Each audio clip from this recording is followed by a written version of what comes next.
டேய் என்னடா திங்கிங்? ஓ இவர் பெரிய ஜேடி நாயுடு ஆராய்ச்சி பண்றாரு. பாப்பா என்ன ரொம்ப யோசிச்சுட்டு இருக்கீங்க? என்ன விஷயம்? இல்லப்பா, வீட்டுக்குள்ள நிறைய பிளாஸ்டிக் குப்பை வருது. இந்த பிளாஸ்டிக் வேஸ்ட்டை வச்சு என்ன பண்றதுன்னு தெரியலப்பா. பிரபு தோம் தாத்தா, உனக்கு இப்போ இந்த பிளாஸ்டிக் குப்பை எல்லாம் காணாமல் போகணும், அவ்வளோதானே? அப்படியே ஆகட்டும்.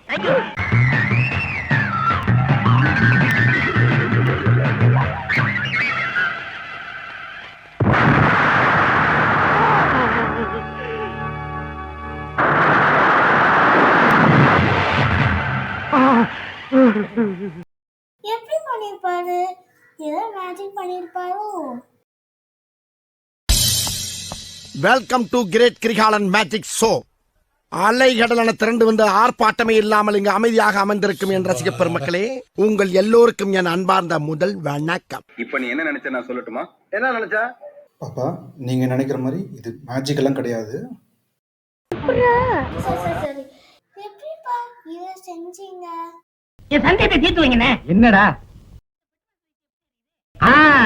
அப்படி வா, இதுக்குத்தான் ஊருக்குள்ள ஒரு ஆளினார் அழகராஜா தேவைங்கிறது. அடே கோவிட்டு தலையா, இதுக்கு பேரு தான். இதுக்கு மேல கோழி முட்டை மாதிரி இருக்குது பாரு, இதுக்கு பேரு. இதுலதான் இந்த அப்சைக்ளிங் முறையில் மறுசுழற்சி ஒரு ரீசைக்ளிங் செய்ய முடியாத பிளாஸ்டிக் குப்பைகளை எப்படி ஈகோ பிரிக்ஸ் என்ற ஒரு பயனுள்ள பொருளாக மாற்ற முடியும் என்கிறதை இந்த காணொளியில விரிவாக பார்ப்போம்.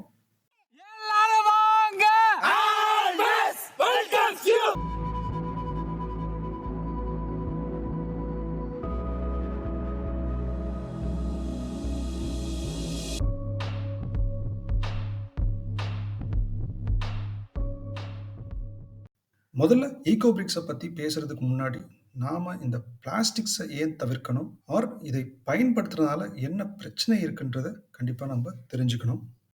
டேஞ்சரஸ் ஃபில்லோ, இவனை கேர்ஃபுல்லா தான் ஹேண்டில் பண்ணணும். பிளாஸ்டிக்ஸ் நாம் அன்றாடம் பயன்படுத்தும் பெட்ரோல், டீசலை போல பல இயற்கை வளங்களை அழித்து எடுக்கப்படும் க்ரூட் ஆயில் ஆர் கச்சா எண்ணெய், அதிலிருந்து பெறப்படும் ஒரு பொருள். அடுத்ததாக பிளாஸ்டிக்ஸ் ஆர் நான் பயோடிகிரேடபிள், அதாவது இயற்கையாகவே மக்கும் தன்மை இல்லாத ஒரு பொருள். ஸோ இது போன்ற குப்பையில் தூக்கி எறியப்படும் பிளாஸ்டிக்ஸ் சூரிய ஒளி படும்போது போட்டோலைசிஸ் என்ற முறையில் சிறு சிறு பிளாஸ்டிக் துகள்களாக மாற்றப்படுகின்றது. இதை மைக்ரோ பிளாஸ்டிக்ஸ் என்று சொல்வார்கள். இந்த சிறு பிளாஸ்டிக் துகள்கள் குப்பை குவியலிருந்து சுற்றி இருக்கிற நீர், நிலம், காற்று என்று எல்லா இடங்களிலும் பரவி வருகிறது.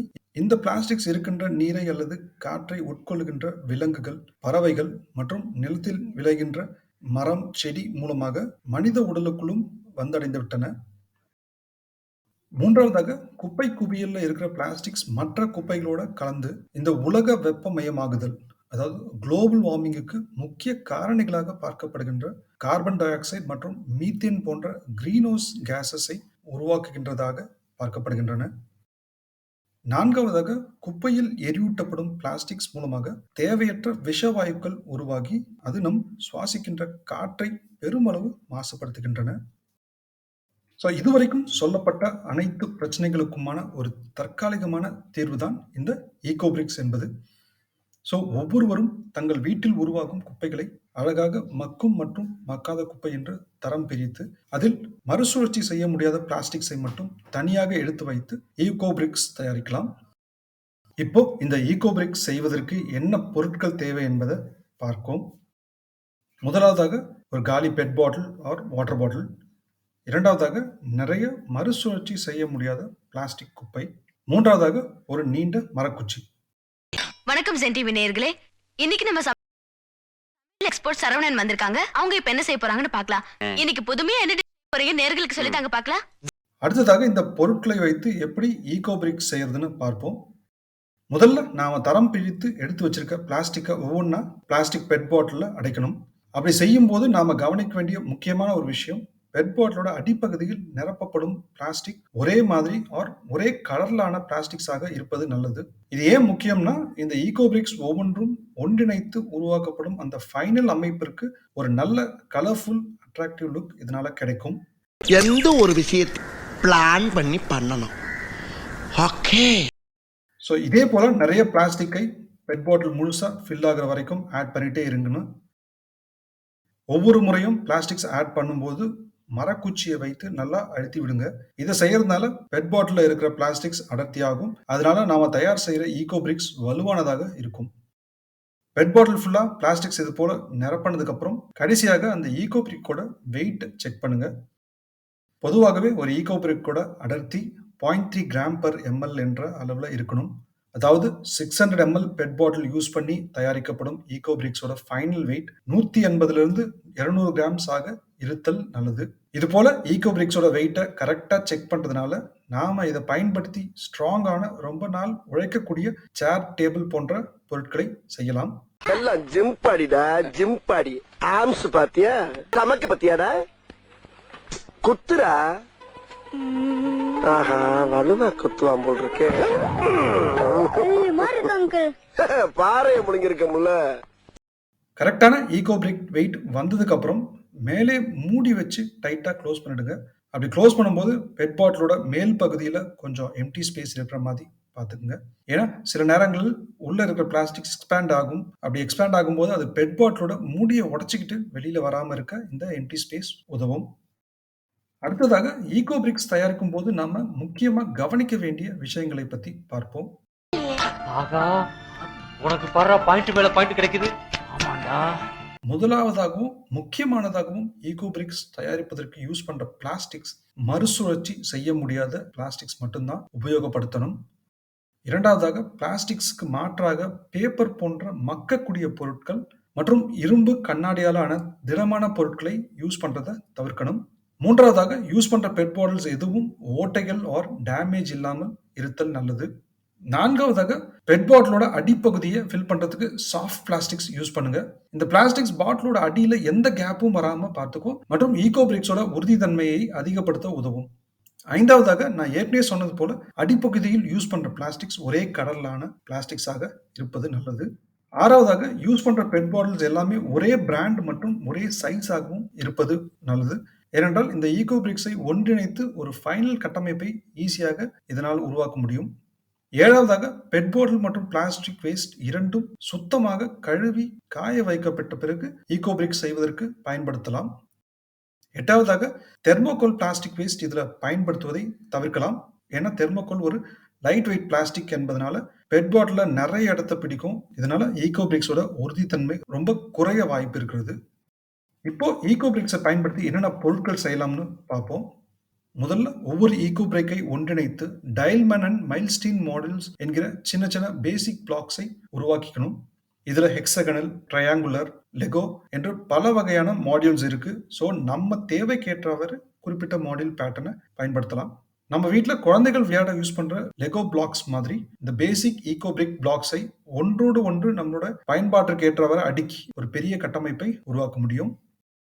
இவ்வளவு நேரம் ஈகோ பிரிக்ஸ் எப்படி தயாரிப்பது, அப்புறம் அதை எப்படி பயனுள்ள வகையில் உபயோகப்படுத்தலாம்னு பார்த்தோம். இப்போ இதை யூஸ் பண்றதுனால உள்ள பிரச்சனைகள் என்னன்றதை ஃபர்ஸ்ட் பார்ப்போம். என்ன பிரச்சனை உனக்கு? என்ன பிரச்சனை சிரிச்சுட்டு கேக்குற?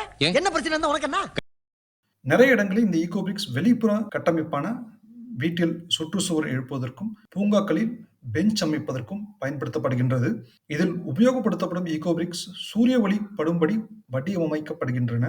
இதன் மூலம் ஈகோ பிரிக்ஸ் மைக்ரோ பிளாஸ்டிக்ஸாக உருமாறி நம் நிலம், காற்று, நீர் எல்லாவற்றையும் மாசுபடுத்த நேரிடும். ஸோ ஈகோ பிரிக்ஸை வெளிப்புற கட்டமைப்புகளில் பயன்படுத்தும் போது அவை முழுமையாக மண்ணால் மூடப்பட்டு உபயோகப்படுத்துதல் நல்லது. பொதுவாகவே ஈகோ பிரிக்ஸ் தயாரிப்பதற்கு உபயோகப்படுத்தப்படும் பிளாஸ்டிக்ஸ் சிறு சிறு துண்டுகளாக வெட்டப்பட்டு அடைக்கப்படுகின்றன. பிற்காலத்தில் ஈகோ பிரிக்ஸில் ஏதாவது டேமேஜ் ஆச்சுன்னா அது மூலமாக இந்த சிறிய பிளாஸ்டிக் துண்டுகள் வெளியேறி நம்முடைய சுற்றுச்சூழலை மாசுபடுத்த நேரிடும். ஸோ இதை தவிர்த்தல் நல்லது.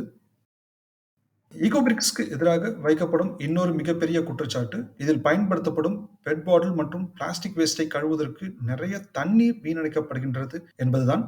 ஸோ முடிந்த அளவிற்கு தண்ணீரை குறைந்த அளவில் பயன்படுத்தலாம். இதற்கு மாற்றாக பெரும்பாலான வீடுகளில் வீணடிக்கப்படும் ஆர்ஓ ஃபில்டர் வேஸ்ட் வாட்டர் அதை கூட பயன்படுத்துவது நல்லது. கடைசியாக நாம தெரிந்து கொள்ள வேண்டிய ரொம்ப முக்கியமான ஒரு விஷயம், ஈகோ பிரிக்ஸ் செய்வது வீட்டில் உருவாகும் பிளாஸ்டிக் குப்பையை சமாளிப்பதற்கான ஒரு தற்காலிக தீர்வுதான். குப்பை மேலாண்மையின் முக்கிய கோட்பாடுகளாக கருதப்படும் ரெஃப்யூஸ், ரெடியூஸ் அதாவது குப்பை உருவாவதை தவிர்த்தல் மற்றும் குறைத்தல். இது ரெண்டும் தான் குப்பையை சமாளிப்பதற்கான சிறந்த வழிமுறை என்பதை நினைவில் வைத்துக் கொள்ளுங்க. புட்சாம்பாடுறா ஒரு புது பாயிண்ட்.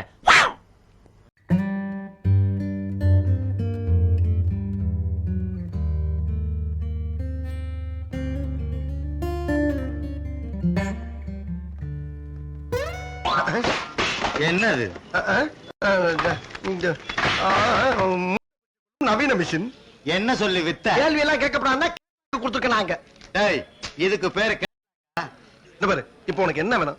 எனக்கு விளக்கம் சொல்லணும். இத படிச்சு பாத்தியா? மறுபடியும் படி.